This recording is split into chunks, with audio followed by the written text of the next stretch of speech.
It's mailbag time, and we got a bunch of questions from listeners about everything from football to recruiting and everything in between. We'll get into that and all the news on today's Locked On Boston College. You are Locked On Boston College, your daily podcast on the Boston College Eagles, part of the Locked On Podcast Network, your team every day.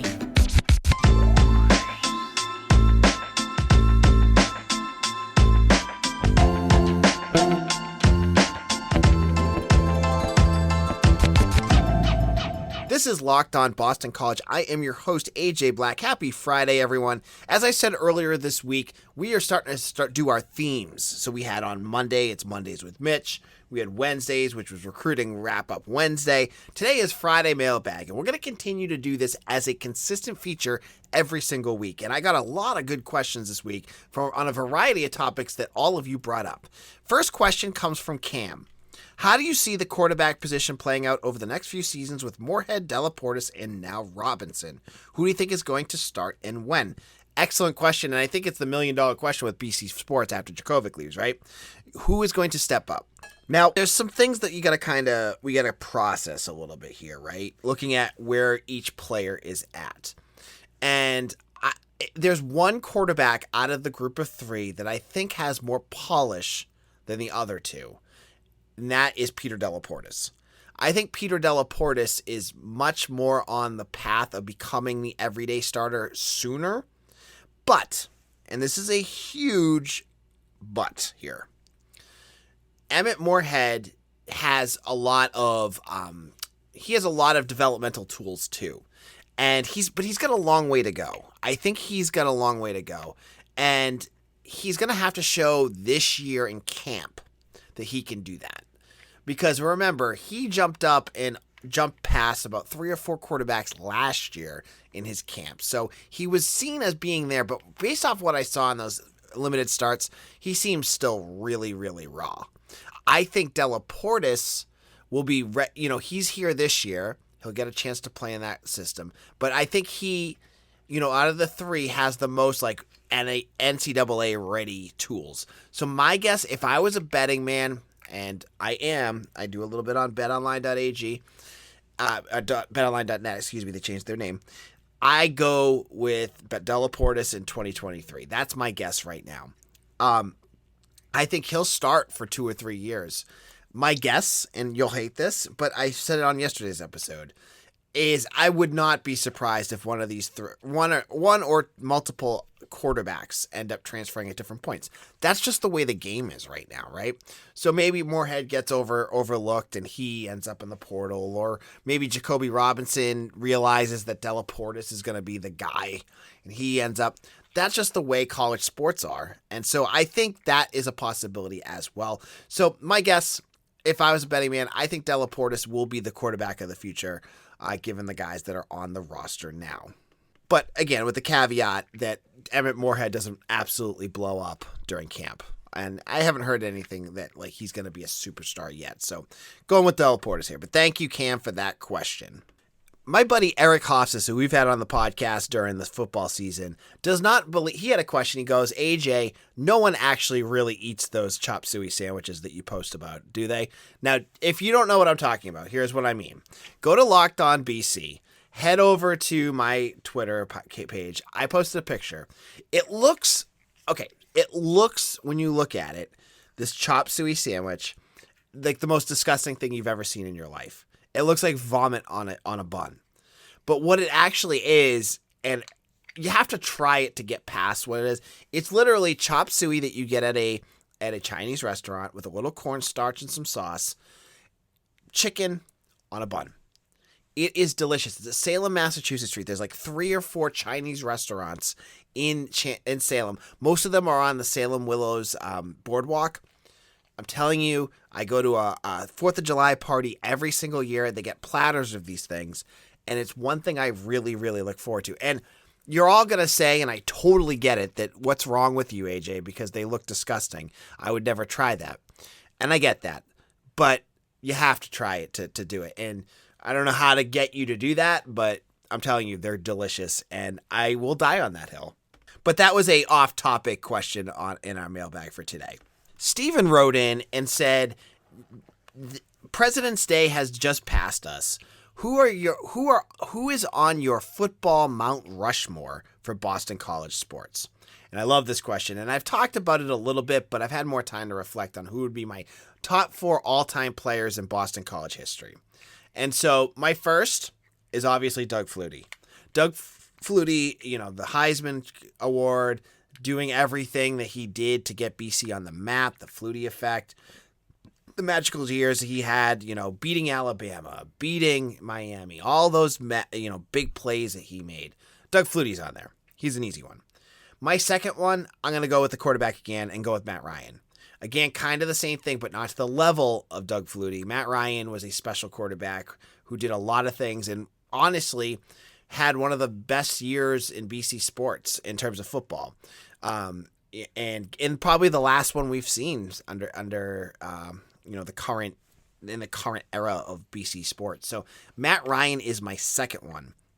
My third, again, I'm going to go current with this one. It's Luke Kuechly. And, he was on some really lousy teams, but if you look at what he did as a linebacker for Boston College in terms of like putting that position on the map, doing like things that no one else could do, he had one of the best defensive seasons of anyone in college football that year, and best college football seasons of any player in the last 10 years. So Luke Kuechly has to be in there. And my fourth, and my number 4 was before my time, but game respect game here. I'm going to go with Pete Mitchell.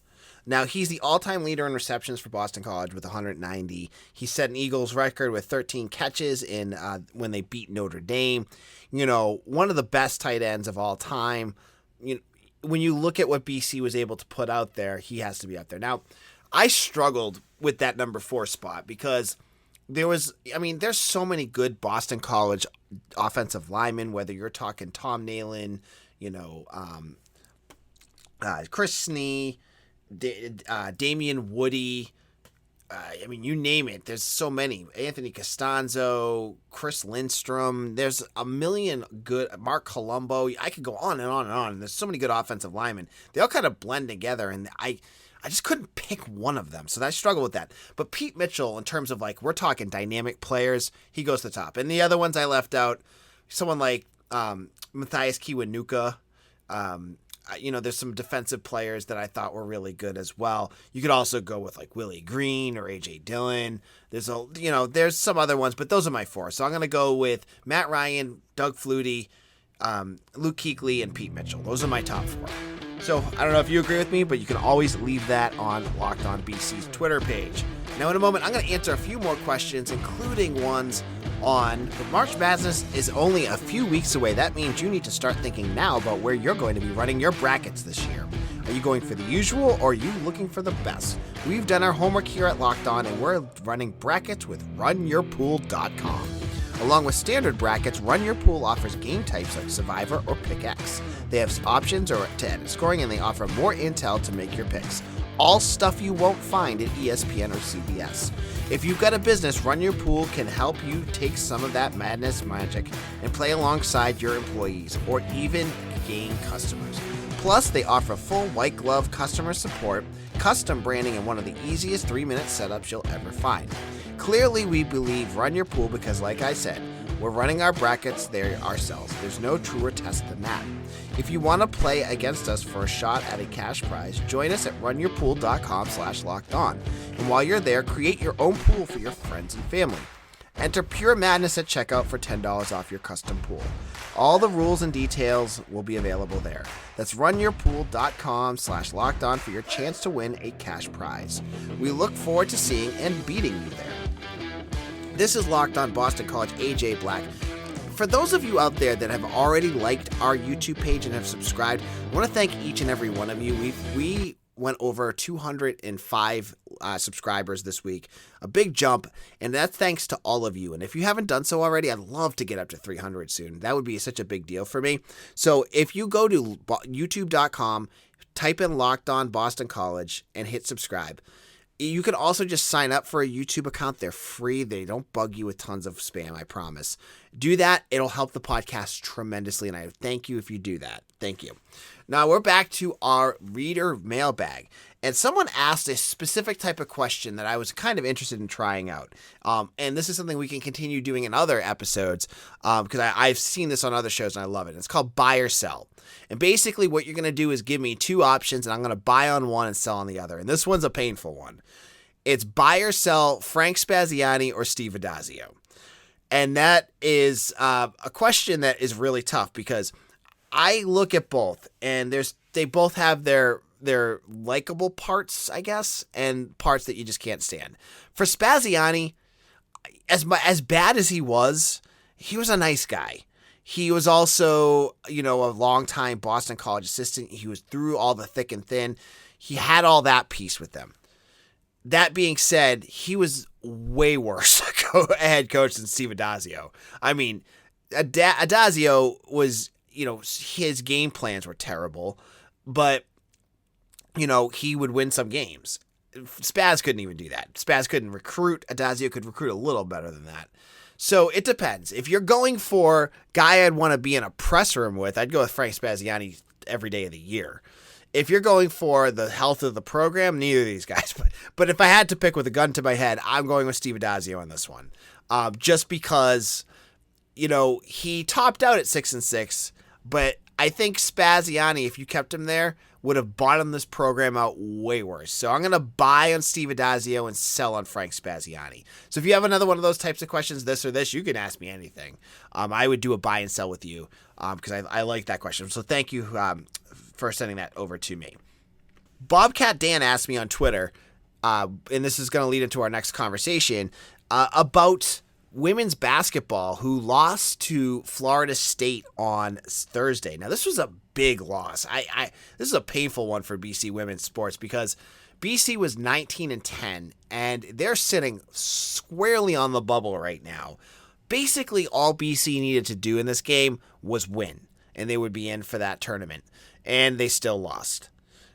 It was just a tough loss. And credit to the women, though. They were down quite a bit. Double digits heading into the final 4 minutes of the game. They brought it all the way down to 2. And they had a chance for a 3-pointer. They were down 3 points, but ended up losing by 5.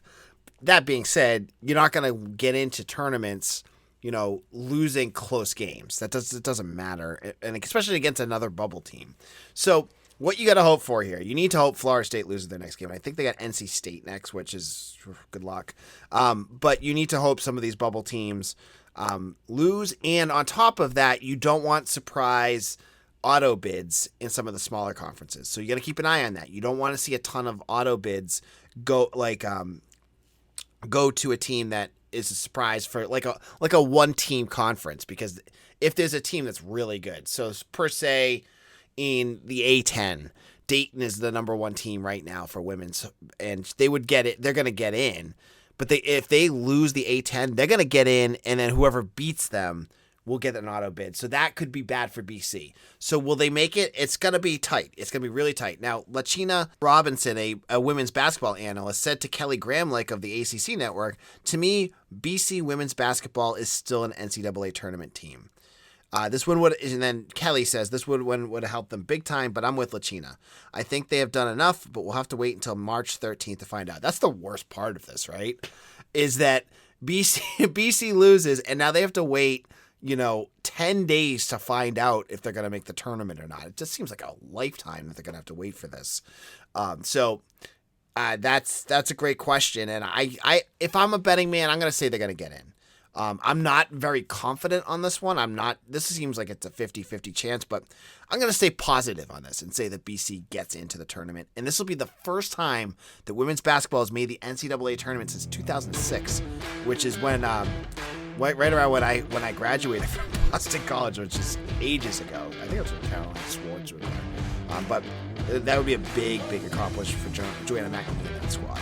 Now, in a moment, we're going to wrap up our conversation with the final few questions, and those all have to do with basketball and football. Now, if you're like me, you're terrible with your New Year's resolutions. For me, I've already given up on most of mine, but not this year. I am sticking to my resolution to eat right thanks to Built Bar. It almost feels like it's not really a resolution because I actually enjoy eating them. Have you tried the Puffs?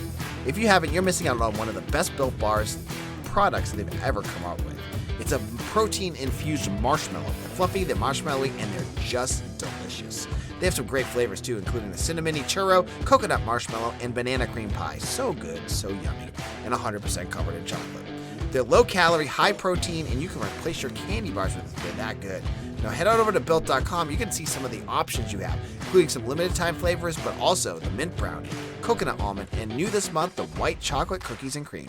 Check them out. Go to Built.com, use promo code LOCK15, and you'll get 15% off your order. Again, use promo code LOCK15 for 15% off at Built.com. Football may be over this season, but basketball is in full steam for both pro and college hoops. From all the latest odds, tools, player prop performances to where the next fire coach is going to be, BetOnline.net is the #1 spot for all your sports betting needs. They remain the best spot for all your sports scores, podcasts, and news this season. And it's not just basketball. BetOnline is your source for hockey, boxing, UFC, and futures in college football. For instance, I'm going to put this up on Twitter.